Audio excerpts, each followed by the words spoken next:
Hello and welcome to Counterpressed on the Ringer and Spotify. I'm in the studio with Kate Longhurst and Gilly Flaherty. On today's show, we talk about Arsenal's drop points against Villa.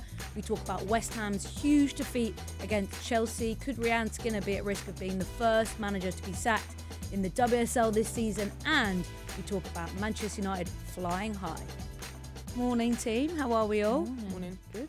I'm a bit gutted though, because I thought the hint of the footstool that me and Jessie spoke about a couple of episodes back, there ain't one yet. We will chat to the painters and decorators and the interior designers about something. Table. But you still both look very cosy. And I'm going to bring the slippers, I think. I'll be rubbing Gilly's feet in about 10 minutes. I know, and I sort of have to pull the coffee table quite close to me for my computer, so I feel like it's not ideal for you guys. You don't have anything that you can kind of rest and relax on. Yeah. You both had the unfortunate joy of being at West Ham yesterday, so we're going to get on to that, because I know it was not the most enjoyable experience for two former West Ham players as well. Jill, it's also the first time since you've been in, since obviously the really sad news about Matt Beard. We did our tribute to Matt last week, but it's obviously, you know, really shocking and sad for all of us and for all the league. So I don't know if there's a few words that you might want to say about Matt. It don't feel real. I think even yesterday at the game, obviously, the West Ham and Chelsea done a nice tribute for him, and then I was like, on air, obviously, with BBC, and they said about me saying a few things, and I just had two sentences there, and I started reading the first one, and then as I looked up, I just see his smile on his face, and then I got really choked up, and I couldn't carry on, and I just think it's that realisation. I think that's happened, and I mean, it's so nice for everyone in the last week or so to come out with their memories of him and their stories and the way he's made people feel. And I think I'm just speaking to his family over the past week or so, like, it's quite overwhelming, I think, for them to... Even me, I went on Instagram, I think it was Tuesday, and it was literally, I was scrolling and every post was Beardy. And it's so nice because you are seeing those memories and the stories, but at the same time, it's really hard then to for a constant reminder as such.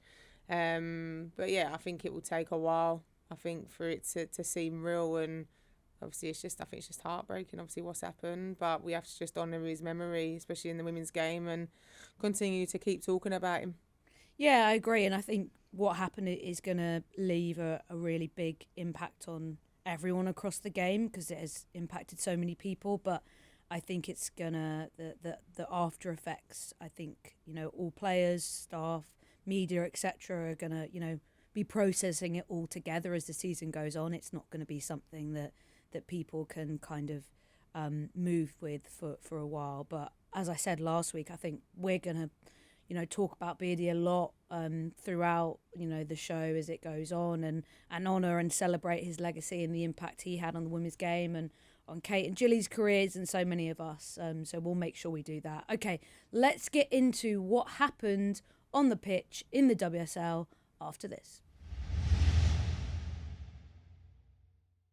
So I want to start with Arsenal's 1-1 draw with Aston Villa, because it was a result that Arsenal fans were not happy about, because they dropped points last week against Manchester United in a draw in which you could probably say United are playing well, but United came off the back of that result, having played in Champions League qualifiers, had a few more games, but, you know, maybe both teams were happy with that result, right? So they move on to playing Villa at home.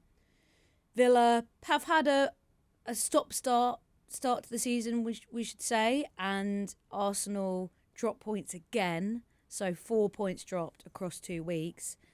And Kate, Arsenal fans have a right to be disappointed, really, because when you're watching your rivals Chelsea storm through games and get important 1-0 wins even when they're not looking great, dropping points this early, it does matter. Yeah, and after watching the first couple of games of Arsenal against London City and West Ham, okay, granted, they're teams that have actually conceded quite a few goals, but I was really excited to see Arsenal this season. I thought they've recruited well going forward. They've got a lot of options now. And I think there's different players that can suit different games, and, you know, that's up to Slagers to work out what her strongest lineup is. And she's also had a couple of bits of disruption with Chloe Kelly picking up an injury and working out what her strongest front three are. But I don't necessarily think you have to stick to a front three. So I was really excited to kind of see where they could push this season, because we spoke early saying about our predictions, and I thought Arsenal would finish second, and it was more so on the defensive side of things rather than what they bring in attack. But in the last couple of games, they've just sort of lacked that cutting edge, which I thought, watching the first two games, that they'd kind of cracked. And a season is a long season. It doesn't mean the title's over because they've dropped 2 games. But the problem you've got is Chelsea haven't really hit the heights that they can hit, and they've got 4 wins out of 4. And you just look at it and go, well, where are they going to drop points then? Because even when they're not performing at their best, they struggled a bit against Leicester, but they still came away with the win. And with Arsenal, it's almost like, did they take their foot off the gas being 1-0 up? They looked so comfortable, so confident. But I like the way that Aston Villa were brave as well. The way they were pressing, leaving each other one for one. You're basically saying, you do your job. It's up to you to win the 1v1 battles. But I can see it from Arsenal fans' point of view. They're going to be frustrated because that's a game they should have had wrapped up. But you could kind of see the tide turning a little bit, and it takes one set piece, and they've kind of dropped points that a game they should really be winning. Yeah, it's interesting because I was thinking about our predictions as well, and we all flagged that we thought that Arsenal defence was going to be where they were going to struggle, and I was quite vocal about being surprised about Katie Reid starting in Leah Williams' absence, and actually, to her credit, at 18 she's done phenomenally well, and she looks like she can handle herself, and she hasn't shown that inexperience or that age. Like, she looks like she belongs in that back line. I think their defending at the set piece was poor, but overall defensively they've actually looked pretty good. It is lacking that clinical edge up front, which is frustrating because I came off the back of that big result that they had against West Ham thinking, wow, it looks like they've got great depth now. Like, a lot of the goals they created in that game were nice to watch. Like, there was good movement. They were causing West Ham a lot of problems. Well, you look at West Ham's result against Chelsea and you think, okay, well, they're probably not going to be the only team now that put a lot past West Ham this season. But it is frustrating to see them not capitalise on their chances in the first half. But also, I think there's just a lack of maybe passiveness as well, perhaps, about how, especially games at home, like under Renee Slegers, this was the first game where they haven't scored 4 goals at home in her tenure as manager. So that's quite a stat, isn't it, really? Yeah, I mean obviously to keep doing that is crazy. At the Emirates. You can't keep doing that all the time, though. No, but it does show that there's a bit of a complacency potentially eking in, and if you're going away to Manchester United, you can say, okay, that's a hard-earned point. LSV is a tough place to go. But at home, you have to stamp your authority in games when your rivals are doing that elsewhere. But one of the things that really stuck out for a lot of fans, and when you watch the game you could kind of see this, is Aston Villa's press and the way that they stopped Arsenal playing from the back. Arsenal really struggled, Gilly, of finding a way to progress the ball. A lot of people are saying, well, without Leah Williamson, that's a big challenge, but you can't simply rely on one player who's very good with the ball at her feet to progress the ball. But that issue with progressing the ball then impacts the midfield, which I don't think's looked great. Mariona Calmente hasn't started the season like she finished last season. And all of those sort of elements are now taking their toll a little bit. Yeah, and I also think, like, seeing the chances that Arsenal miss, like, sometimes you do naturally just have those days where you're like, we could be here till midnight and we ain't going to put the ball in the back of the net. Like, or you might have one player, for example, who's just, their finishing is a little bit off that day. But when you've got it being majority of your team, then obviously that's where the frustration builds. But obviously you're talking about in regards to, we know what Leah Williamson can do in regards to the forward pass. Not necessarily just the long ball over the top, which she has got as well, but also that pass that she likes to play, sometimes bypassing the midfield straight into the forwards. But that's then other Arsenal players recognising that and taking responsibility a little bit. And I think credit to Aston Villa, when they played against Chelsea, for me, they could have been 3-4-0 up in that first half against Chelsea if they'd have took their chances. And they done that press really well against Chelsea. Chelsea fell into that trap and was really on the back foot and complacent with that. So you're thinking of, now if that's the way Villa are going to set up even against the bigger teams, and they're going to go, right, we're going to high press, then that's Arsenal being a little bit clever and going, well, hold on a minute, we've got Olivia Smith, for example, just get your head up. There's nothing wrong with putting the ball into space. You'd fancy Olivia Smith 1v1 with the running behind, and it's just recognising that. And sometimes I feel like teams are so stuck in playing their ways and feel like we can't necessarily adapt to it, or we got still, amount of times we saw, even this season, teams playing out, giving the ball away, yet you're still going to continue to try and play out, when that might not necessarily be the best option. So I think it's having that adaptability for Arsenal and saying, right, plan A is not going to work, what's plan B? And then obviously then putting away their chances. Yeah, I think that inability to kind of adapt and mix it up and do something different in games in order to solve the problem. Renee Sleggs has talked a lot about how against London City Lionesses, against West Ham, those big results for them, she was pleased how her team went a goal down and bounced back and did problem solve and resolved issues and kind of kept pushing and got the benefit of that. But it's particularly in these last two results where they've dropped points, I do think they have been really predictable, even with the substitutions. You've got Victoria Pelova coming into the number 10 role, not really being able to influence the game.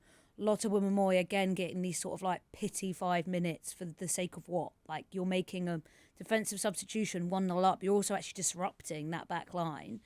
And I think, Wrighty touched on this and on Sky, the predictable nature of those subs also, I think, shows, and he said this, that lack of competition in the squad. Everyone knows if they're starting. Everyone knows what time and who's coming on. And that's not great when you're trying to make yourself unpredictable. When actually, if you look at Arsenal's squad, the whole point of how they recruited this summer was to add that attacking depth and give more versatility in their attacking threat. But to be that predictable and lack so much kind of threat like they did in the second half against Villa and kind of across the 90 minutes against United, that means that teams are kind of doing well to contain them when you need to feel like, okay, we can push and change things. I kind of agree and I kind of disagree a little bit. I think they do have variety, and I do think they have players that can change games, that can do things. And when I'm looking at the do you think Slegers is using them in the right way, though? I mean, she's the one that sees them in training every day, and to her credit, so far, it's been working for her. She's won the Champions League with Arsenal. She did really well when she came in the league last season when they were going through a bit of a tough patch. I think, we can't just write them off and go, yeah, they're so predictable that now this is them for the season. I think it's up to players as well to kind of step up and be a match winner, be somebody, for them players, I think a lot of them will be thinking, I want to start. Caitlin Ford's not going to sit on the bench and go, oh, I'm just happy to come on for 10 minutes. No, Beth Mead wasn't. And, she's come in and I think she's done quite well. So I think it's easy to write players off. And maybe because Arsenal are one of the bigger teams, they get more attention than other teams that might go under the radar if they're having a couple of games where they're a little bit off. I still think they have really good options. I still think they've recruited really well in terms of going forward. And if they had scored a second goal, we wouldn't be saying the substitutions exactly. are There's another predictable. Scenario in which they do kill that game. Exactly. And I think the hardest thing in football, which is the reason I probably dropped back the whole way to defence in my last season, the hardest thing to do in football is put the ball in the back of the net. That's why you pay the big money. That's why you pay £1 million for Liv Smith to come in. And, okay, they're not doing it in the last couple of games, but also I think Aston Villa are actually quite an underrated team and I really like the look of them at the moment. So you can have it both ways in terms of, I think Arsenal can do a little bit more and I think you need a little bit more out of the players. You can say the subs are predictable, but if you're in that situation as well and you do need a little bit of freshen up, they are the players you're going to bring on. I think the one for me that maybe is the most predictable sub is Kate McCabe. Is always going to come off. Taylor Hines is always going to come on, but it shouldn't affect the dynamic of the team that much, and I don't think it really does. I think we're talking more maybe the forward players, and I think with Ruben Moy coming on, there's 5 minutes to go. It's not tactically for the rest of the game, I think it is, if there's set pieces, we've got an extra defender in the box. I think that's all it is. But I do think, like, the points that they've dropped, you said about Chelsea and Aston Villa.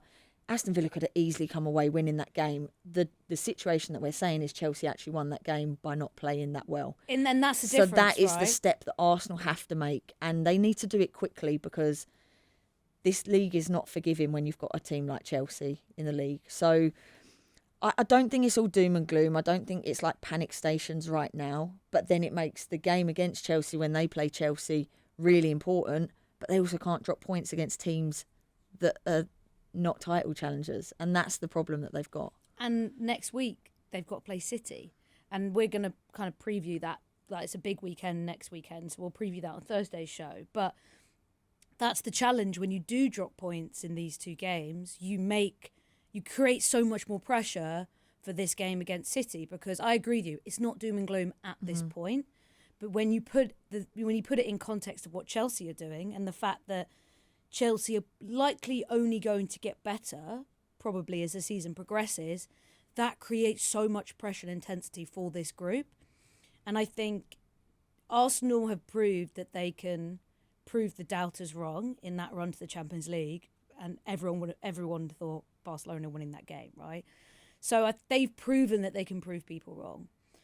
But the challenge is now doing that across the season is such a different challenge, and I think having to navigate that is going to be really interesting, and navigating that against the backdrop of your rivals who are not looking great but ticking off these games. Because I agree, I think Villa are a good team. United look really good this season. So dropping those points in the grand scheme of things is not necessarily an issue. But the expectation for the majority of Arsenal fans, especially after that Champions League win, is we will be pushing Chelsea right down to the final day. And to already find yourself on the back foot, that's disappointing.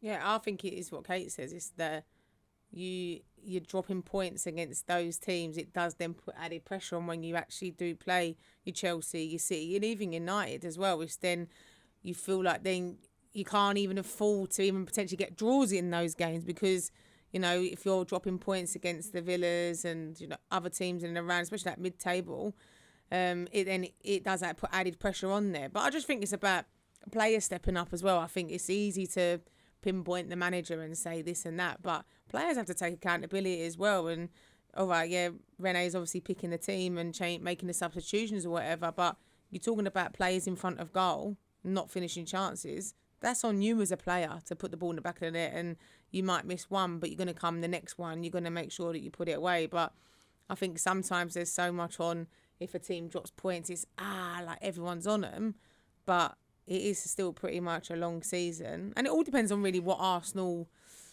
not want to achieve this year. But obviously last season, when it was obviously the Champions League, everyone pretty much knew that Arsenal's focus was on the Champions League, when it was sort of the league was away with it. With Chelsea, I always feel like Chelsea's is we're going for 4. It's as simple as that. We're going for 4. We've got the squad for 4. I'm not too sure other teams have that same mentality, in the sense of we're going for all 4 trophies, whether that's the belief there as a club.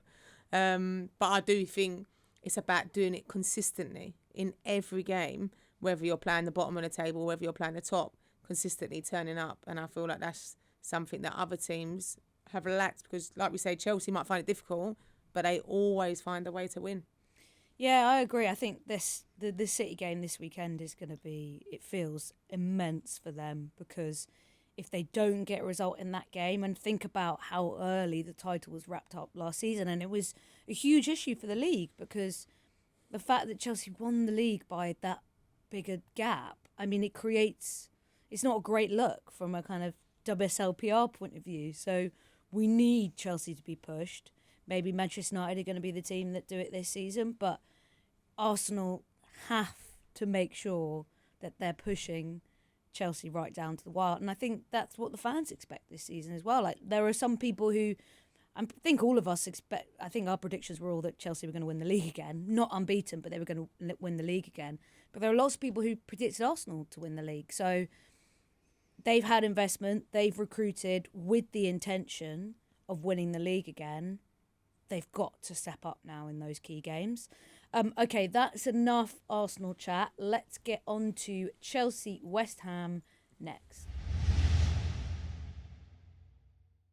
Okay, so you guys were there. West Ham losing to Chelsea 4-0.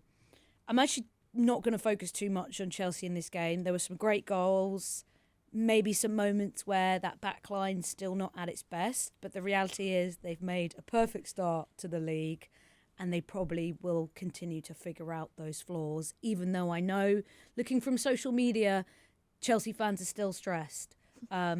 But I think you're okay. Sonia Bonpastor now she's over 90% win ratio, 34 games unbeaten in the WSL. You're fine, guys. So we're not gonna talk about Chelsea today. I want to talk about West Ham because it does feel like there is pressure growing on Rehanne Skinner. They haven't made a great start to the season, which is frustrating because they finished last season really well. And I think West Ham fans were excited about how they might push on this season. Decent summer of recruitment. I think good energy and good vibes going into the season about, okay, how do we push on? How do we get better? How do we try and really kind of become part of this top 6 vibe? But the season is not matching up to that expectation. Kate, you were there watching. I know you've been working a little bit with the club this season. You've been doing your signing sessions, your meet and greets. What do you think's going on there? Oh, it's a tough watch at times. I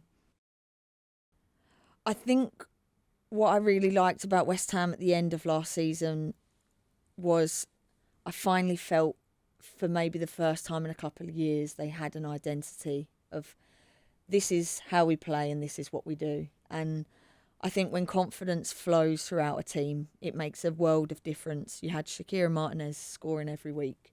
You had WSL being such a threat going forward, and they were quite compact and they were happy to be the team that weren't in possession but could counter-attack really well. And they were punishing teams and looking really dangerous. They got a draw against Chelsea last season. They battered Palace.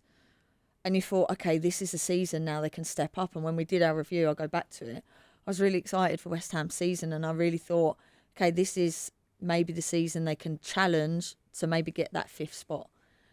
And I feel it's just been a complete turnaround in what they'd built.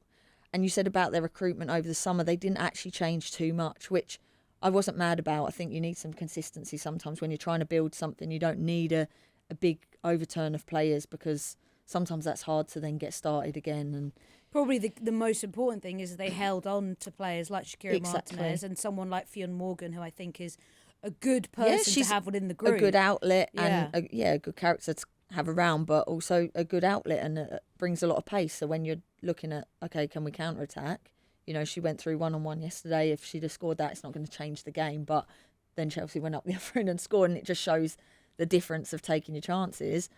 But I just feel they're flip-flapping between this 4 and 5. Okay, they used a back 4 against Tottenham, a back 5 against Arsenal, a back 4 against Brighton, a back 5 against Chelsea. As players, it's really hard to keep changing. You haven't got a lot of time in the week to work on that.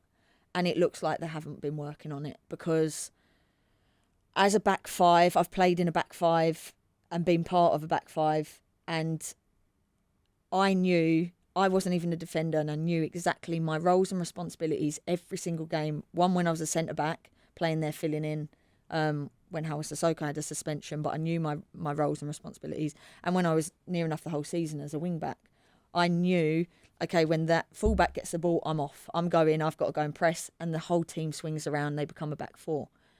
This back 5 are stuck as a back 5. They don't know when to step in. They don't know when to drop. The wing-backs go late, so then there's always the ball down the channel that's open. Then the centre-back gets drawn out. The other centre-back stays central because they don't know if they can step out. It's a mess. It is a mess. And I feel sorry for the back 5 because it looks bad on them, and they look like it's very like who goes, who stays, who's picking up who. But they've got no protection in front of them at all as well. I think the midfield And again, it's not necessarily on the midfielders, but the third goal where Rico overturns the ball, it happens in football. But the two centre midfielders have run ahead of the ball and left no protection in front of the back five. So then all of a sudden you've got Erin Cuthbert running at you, who is, I can hand on heart say, the worst player to play against West Ham because she scores every single game. And I said it to her at the end of the game. I was like, any chance you can stop scoring against West Ham. But the defence are dropping. No one's stepping out. But it's because they've got runners going in behind. They don't know whose responsibility it is. But they've got no protection in front. So she can just strike the ball however she wants. And against other teams, you go, yeah, hit it from distance. But Chelsea were looking threatening from distance every single time. So it's a mess. The front press, they're not getting it right. And unfortunately, like, you have to look at it and go, what are they working on in training? Because I just see a group of lost players. Jill, they were 3-0 down after 15 minutes, then a player down within that first half as well, after Inez Bellamou pulled Alyssa Thompson's hair right by the benches as well. Just extremely stupid thing to do. Confidence counts for a lot. Kate mentioned that. Last year they really rode the wave of momentum, and that they finished the season on a high. The confidence is clearly rock bottom right now, and that won't help. But it's only West Ham and Liverpool that are yet to pick up points this season. Do you think there's a risk Rehanne Skinner could be the first WSL manager to get the sack this season? Potentially. But I just think it's that the way Kate said it as well is that they finished the season strong last year. And obviously, I mean, I spoke to Skinner a couple of weeks ago after the Arsenal defeat, as she was saying about how obviously at home that they've made it into like a fortress. And, you know, especially against the top teams, you know, West Ham, they lost that sort of fear of not like doing the high press and that. And I think, especially against Arsenal, you've seen the games that they've played, especially at Bournemouth Wood, where they've been like scoring goals past them and they've been fancying themselves. And I mean, yesterday's game was just, from a defender's point of view as well, I mean, like, I had severe head loss. Like, I was like trying to commentate, but at the same time, I just wanted to chuck the mic down. I was like, what's going on? Like, and I feel Kate's right in the sense of when we done a 5 at West Ham, it's really hard to chop and change, and it's sometimes easier to go, right, Beardy done it with us, Ollie done it with us as well. What we're playing is we're playing a 5. And I think when Ollie come in, we'd just been playing a 4 with Beardy. And Ollie Harder was like, we're going a 5. We may change in the game, but this is how we're lining up every week. And it is, we all knew, and me and Kate were speaking out there as well, we all knew our responsibilities, and when the front player pressed and when we all knew wing back went, centre back come around, everyone come around, everyone knew each other's responsibilities. And when you're looking at the back 5 especially, and you'd think probably that's coming up against Chelsea, who are also playing with wing backs, you're sort of thinking, all right, that's pretty easy really, because everyone should sort of know. It's a difficulty when you're coming up against a team that has wing backs and you're playing with a 4, because then that's when the difficulty comes of who goes to that wing back. Is it the fullback's going to go, or are we going to get the winger to drop down? Whereas when you're both playing against each other, you should really know, especially with your 3 centre backs, that the outside centre back should have the freedom to go out and be on the front foot, and then everyone shuffles round. And I felt like with Erin Cuthbert's goal, you had Kira Walsh's strike, and then you had Erin Cuthbert had 2 before that goal. And it's like, you got to read that danger in the game of it come from a West Ham turnover.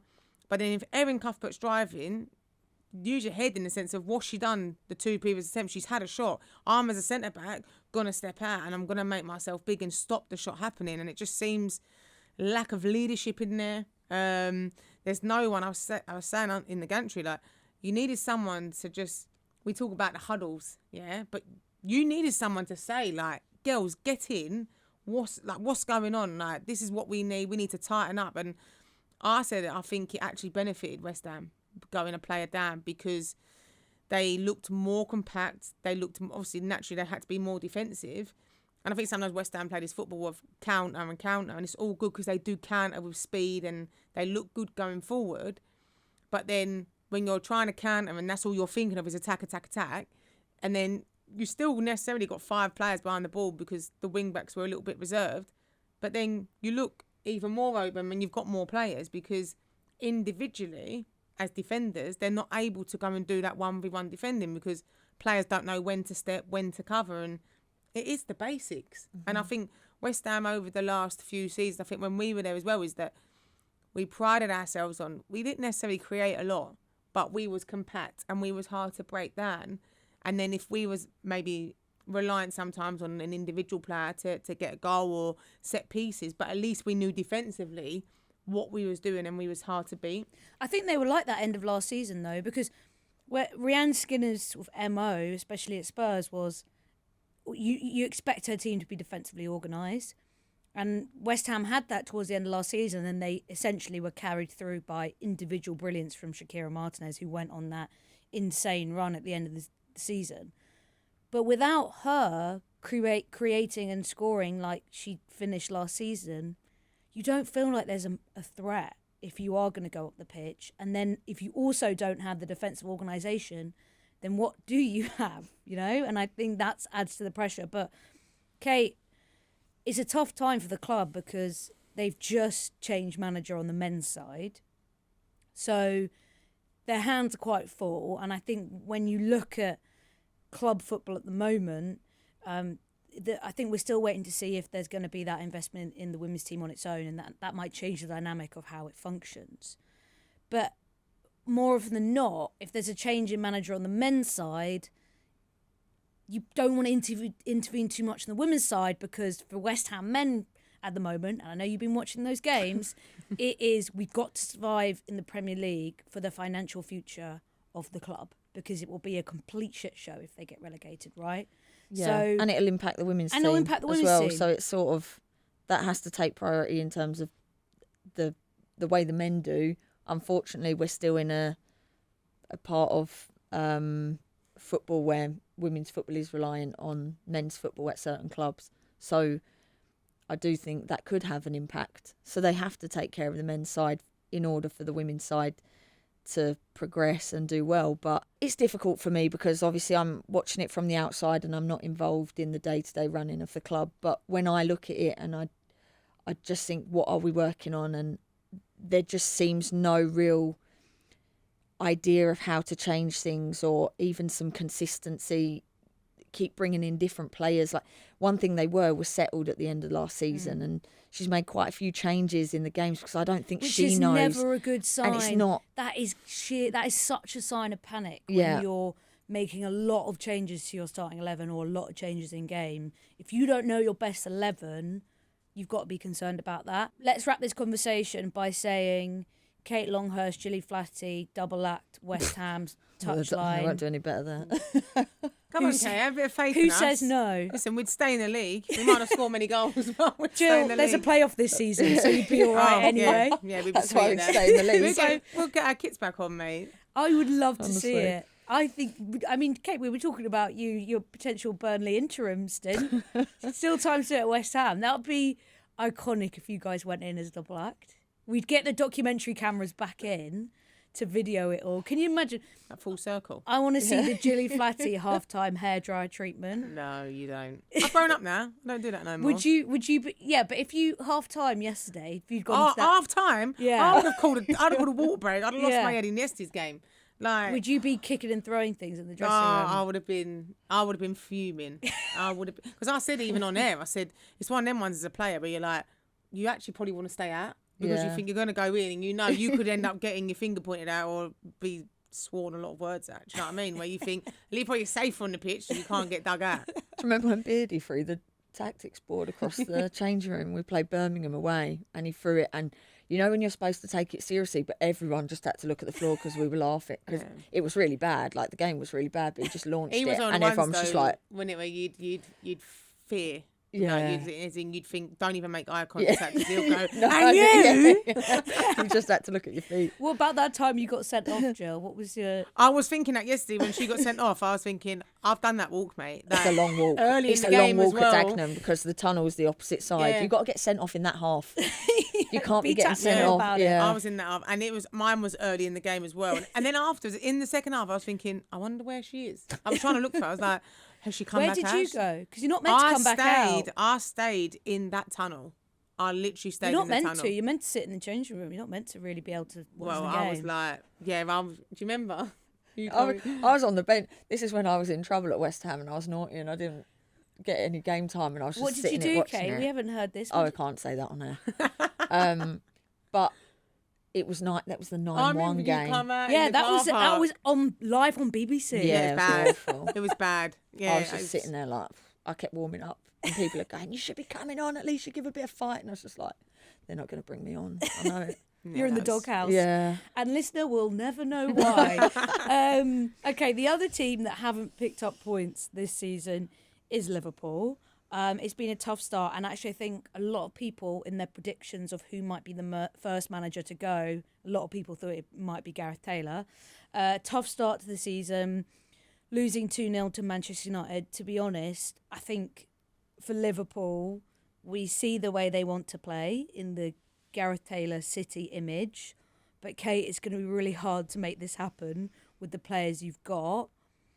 Are they a team that need to kind of switch it up before it gets too late? What I would say with Gareth Taylor is I don't think you're going to sack a manager after 3 games after bringing them in. So it's hard because he has his philosophy, and at Man City you had a certain level of player. But Liverpool still have some really good players that are comfortable in possession. I think defensively it looks a little bit wobbly at the moment. They have had some tough games. But I don't fear for them as such. I just don't know where the points are coming because at the moment they're not really looking like scoring, and they do look a little bit fragile defensively as a team. So it's a difficult one. I would stick with him. I think he obviously has a clear way of how he wants to play, and it can take a while for that to set in to the players. But then do you get to 5-6 games and go, we haven't got any points here? I don't know who they've got next, but it's a big game because they need to be picking up points. But yeah, I think individual errors as well. You look at yesterday's game, Liverpool were well within the game, and then Gemma Evans just took a little bit too long on the ball. And then they're open because, Man United had the run of the goal. Ella Toon's got pretty much, I'd say, an easy finish. She finished it really well, but you can't make those mistakes when you're down the bottom. And yeah, it's really difficult, but I would give him some time to try and implement what he's trying to get across because I think he's a good manager. It's just going to take a little bit of time. They've got London City Lionesses next weekend, which may be an opportunity. That's away. And also, we should probably say that with the tragic news around Matt Beard, that probably is really impacting that group. He was the manager until fairly recently, so that probably is, it's been really tough for them. Let's talk about Manchester United's really good start to the season. They were briefly top yesterday, Gilly, and then obviously Chelsea went on and got that big win. But it's been a really good start to them, and they've played more games than anyone else because they had to go through Champions League qualifiers. So that draw against Arsenal was really positive because they came off a 2-game week, and then they go in and get this really solid result against Liverpool. So at this point, and I'll talk about the squad and injury issues and things like that, but at this point, United are looking pretty good. I feel like United are always a team that they don't really get spoken about. I feel like in regards to even when you're talking about pushing for the Champions League previously, obviously when there was a less place, like Man United weren't really spoken about with it, and they were the ones who were picking up the results. And I feel like it's a bit like City in previous seasons where City have done really well. They've been flying come Christmas time, and then January comes, injuries happen, and that's when they sort of drop off and they can't continue it. And I feel you're just looking obviously at Chelsea's squad. They're like the subs that they made yesterday, and even the players that they've got out injured. And I think obviously Skinner's been pretty vocal in that sense in regards to the size of the Chelsea squad, and obviously with him, and whether it be maybe he doesn't necessarily want a bigger squad because it's about then having to manage those players, or whether the budget's not there for him to have a bigger one. I do think it is obviously difficult when you are trying to compete on all fronts because it's a lot of minutes for players. But it'll be interesting, obviously, their game against Chelsea as well coming up, because I feel like with United, they've always been really a team, in my opinion, where they've picked up those points with the teams that they should be beating. And everyone's always had that focused on what happens when they come against City, when they come against Chelsea, when they come against Arsenal. But they are looking really good. They're picking up the points, and for me, it's exciting now to see what happens when they do come up, especially coming up against Chelsea. Yeah, I feel like every season they get better in those bigger clashes as well. Their record generally against Chelsea is really poor, but we've seen some big results. Emma Hayes' final season, they beat them on the way to getting to FA Cup final. So I do feel like they're pushing those top sides more and more. They've had some breakthrough results in the Manchester derby. We're not going to be able to talk about City today because we haven't got enough time, but we will talk about City as we preview that massive weekend next weekend. Chelsea facing United, Arsenal taking on City. But I have generally been really impressed with City's run since obviously that opening day defeat to Chelsea. They're now third, but the connection between the players under a new manager and that group seems great, even with some injuries. Obviously, Lauren Hemp picking up an injury, which is a massive loss for them. But Manchester United, I think what's really tough is they've started the season with some injuries, and much like what hung over City whenever they were in Europe and they had these horrible injury issues, there is this thing that feels like it's lurking in the background, and January will be too late when it comes to the league phase of the Champions League, that you have to plan ahead for these things. And I do really worry about what is already a light squad, especially when you look at United's bench yesterday. As soon as they enter this league phase of the Champions League, I worry that what happened to City is going to happen to Manchester United. I hope not, because there's actually a lot to like about Man United. And, Gilly said that they sort of don't really get spoken about, but I almost think when they do get spoken about, it's always the criticising side of Man United and what they're not doing rather than what they do well. And the way that they're playing at the moment, they're looking really good, like really dangerous, but it is that worry of the squad's maybe not big enough.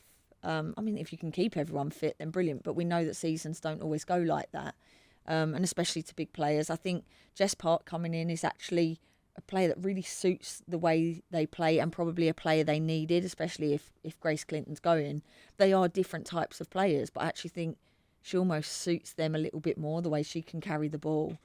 And, Mallard, Turland, they have a really good attack now, and you're thinking, right, they're going to score goals. But like Gilly said, it's when you play the bigger teams, they're the results where you really are going to judge them on. And in fairness to them, they've picked up a point against Arsenal. It was a little bit of a no team wanted to take a risk type game. So it'll be interesting to see how they approach the other bigger clubs in the league.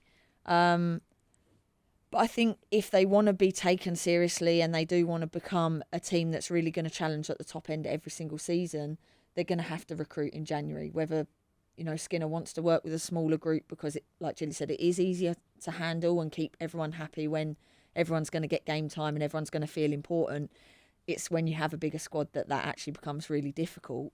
So it's a gamble, but I think if they want to progress far in the Champions League and they want to have a real crack of especially qualifying for Champions League again this season and potentially pushing the top end of the table, they are going to have to recruit more players, because I just don't think you can go a whole season with such a thin squad and keep everyone fit, because they've shown previously they've picked up injuries. So it's kind of on the owners, it's kind of on Skinner to be like, that's what we need in January, because that's my only fear for them. In terms of how they're playing, I think they look really solid at the moment.